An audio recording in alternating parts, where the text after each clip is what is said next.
Dahilan bakit ka napunta sa sitwasyon mo ngayon. Ganito kasi yun guys. So pagkatapos ng college, trabaho ako. Dun sa trabaho ko, okay naman ang lahat. Then, habang tumagal, ako ay medyo tinamad. So na-late na ako mga sumunod na araw. Tapos, mga sumunod, naging absent na.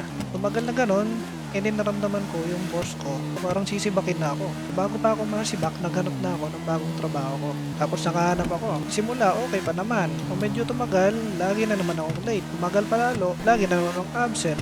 Yung boss ko naman doon sa company na yon, parang sisibakin ulit ako. So syempre, wise tayo, hindi ko inayang masibak ako para makakuha ako ng maganda-gandang certificate, hindi terminated na certificate. Pero bago ako mag-resign, naghanap na ako ng lilipatan ko. Eh, nakahanap na ako, okay naman. Simula. Kaya lang, magal, kaya na naman.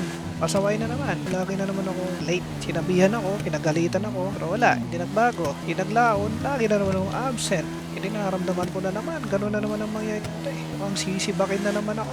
Ang ginawa ko, gano'n ulit. Siyempre, naghanap ng ibang trabaho. Napadpad ako sa abroad, hindi umuwi for good. At ngayon, andito na ako sa sitwasyon na to. Titingnan natin ano bang naging dahilan, paano ako napunta dito. Ang pinakapunot dulo ng lahat ay dahil doon sa katamaran ko. Na lagi akong nalilate. Tapos, laging uma-absent. So, ikaw, kung gusto mong makikagaya ko, bukas, palit ka. Tapos, next week, ma-absent ka. Hindi magtatagal. Giging kagaya mo ako.